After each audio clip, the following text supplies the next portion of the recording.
오늘 본문 말씀은 사도행전 4장 14절에서 22절 말씀입니다. 사도행전 말씀의 특징은 지금 계속 이야기하고 있지만 수미상관법입니다.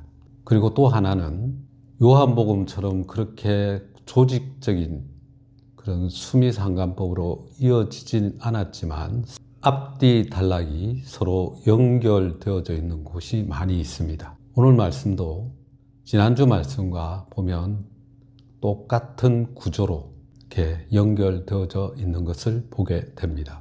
지난번 말씀 보면 7절과 13절 말씀에 예수 그리스도를 이야기하고 있습니다. 부활하신 예수 그리스도, 사도의 가장 중요한 그들 마음속에 자리하고 있는 그 예수 그리스도가 처음과 끝에 언급되어져 있습니다.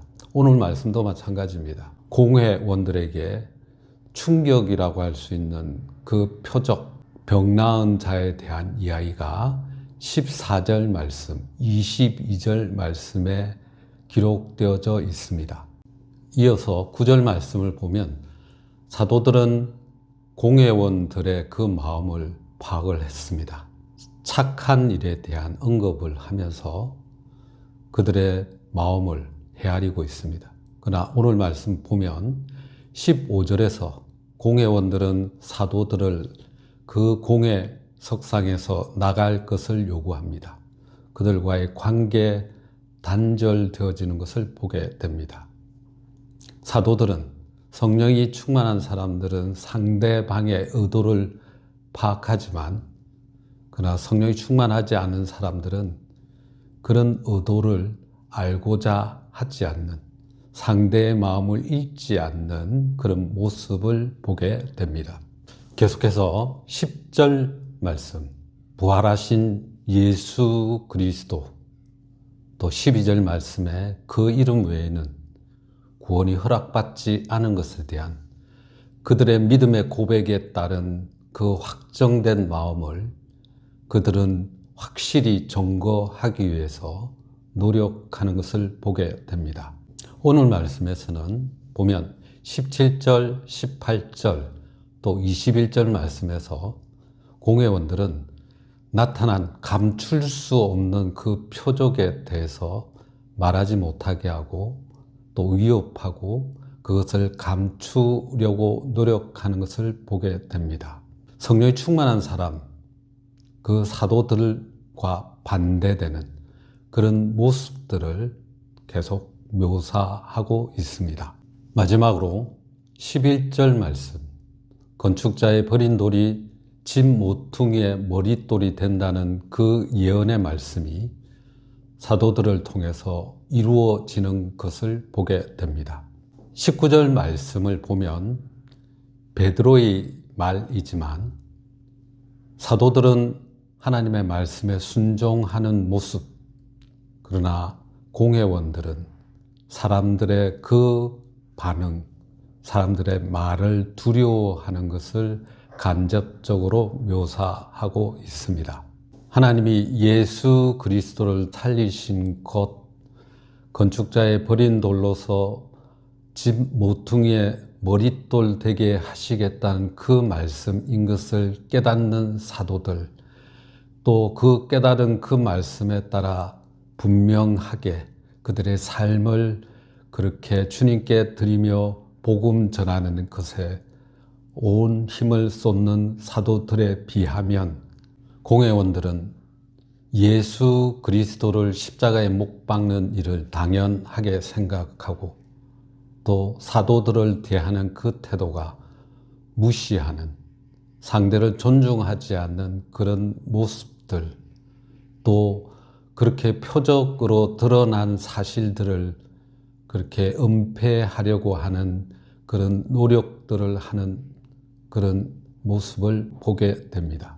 성령이 임한 자, 사도들은 진리의 말씀, 복음의 말씀을 깨닫고 그것을 마음에 새기며 행하지만 그렇지 않은 자, 성령이 임하지 않은 자, 그들은 듣기는 들어도 깨닫지 못하고 보기는 보아도 알지 못하는 그런 우매한 행동들, 그런 선택들을 하게 되는 것을 보게 됩니다. 오늘 말씀 또 앞에 보았던 그 말씀을 통해서 얻어진 결론은 간단합니다. 성령이 임하시면 깨닫고 알게 되는 것, 또 성령이 임하지 않으면 그 성령의 역사를 무시하고 그것을 은폐하려고 하고 그것을 감추려고 노력하는 아주 단순한 논리일 수 있습니다. 그러나 문제는 성령을 경험한 자, 구원의 확신이 있는 자들 중에서 성령의 충만함을 경험하지 못하고 믿지 않는 자와 똑같이 행동하는 사람들이 있다는 것입니다. 성령이 임하면 우리에게 일어나는 가장 큰 변화는 올바른 지식을 깨닫는다는 것입니다. 예수 그리스도를 구주로 고백하는 것, 진리이신 예수 그리스도를 우리 마음에 모시는 것, 그 구원의 역사의 시작이 올바른 지식을 바로 깨달았기 때문입니다. 또 성령이 임하면 일어나는 중요한 또 하나의 변화는 공동체에 대한 생각입니다. 사도들은 공회원들의 그 마음의 의도를 알았습니다. 왜 그 마음의 의도를 알게 하셨을까요? 반대로 공회원들은 사도들을 내보내며 그들의 재판을 이루어 가고 있습니다. 더 이상 어떤 관계도 이어가고 쉽지 않다는 의도가 숨겨져 있다고 생각됩니다. 다른 사람들과의 관계, 그것을 인정하지 않고 자기가 경험한 그 어떤 신비한 것에만 빠져 있다 보면 그런 것을 경험하지 못한 사람들을 무시하게 되고 그 무시는 결국 단절로 이어지게 됩니다. 실질적으로 교회에서 문제를 일으키시는 분들을 보면 보통 자신이 기도하는 사람이라고 생각을 합니다. 맞습니다. 기도를 하면 성령의 역사가 있습니다. 근데 그런 성령의 역사가 개인적으로 나타나는 역사와 공동체와 더불어 나타나는 역사는 분명히 다르다는 것을 사도행전 말씀에서는 이야기하고 있습니다.